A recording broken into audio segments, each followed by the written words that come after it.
आइए फ्रेंड्स, आपको संगति का असर कहानी सुनाते हैं। अगर कहानी अच्छी लगे तो हमारे चैनल को सब्सक्राइब करें एवं लाइक करें। एक बार एक राजा शिकार के उद्देश्य से अपने काफिले के साथ किसी जंगल से गुजर रहा था। दूर दूर तक शिकार नजर नहीं आ रहा था। वे धीरे धीरे घनघोर जंगल में प्रवेश करते गए। कभी कुछ ही दूर गए थे कि उन्हें कुछ डाकुओं के छिपने की जगह दिखाई दी। जैसे ही वे उसके पास पहुंचे कि पास के पेड़ पर बैठा तोता बोल पड़ा। पकड़ो पकड़ो, एक राजा आ रहा है। इसके पास बहुत सारा सामान है। लूटो लूटो, जल्दी आओ जल्दी आओ। तोते की आवाज़ सुनकर सभी डाकू राजा की ओर दौड़ पड़े। डाकुओं को अपनी ओर आते देख कर राजा और उसके सैनिक दौड़ भाग खड़े हुए। भागते भागते कोसों दूर निकल गए। सामने एक बड़ा सा पेड़ दिखाई दिया। कुछ देर सुस्ताने के लिए उस पेड़ के पास चले गए। जैसे ही पेड़ के पास पहुंचे कि उस पेड़ पर बैठा तोता बोल पड़ा।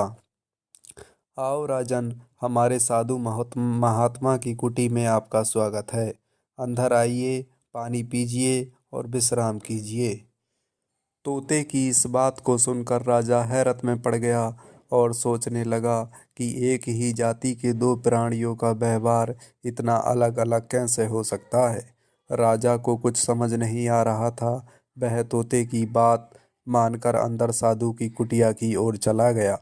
साधु महात्मा को प्रणाम कर उनके समीप बैठ गया और अपनी सारी कहानी सुनाई।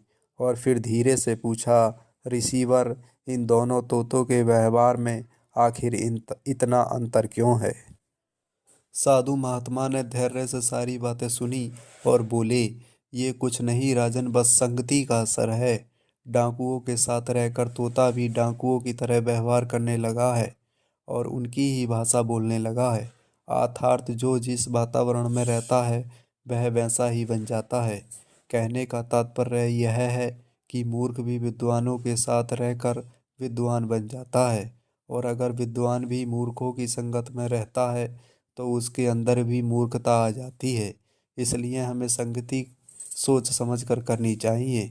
इसी तरह की कहानी देखने के लिए हमारे चैनल को सब्सक्राइब करें एवं लाइक करें।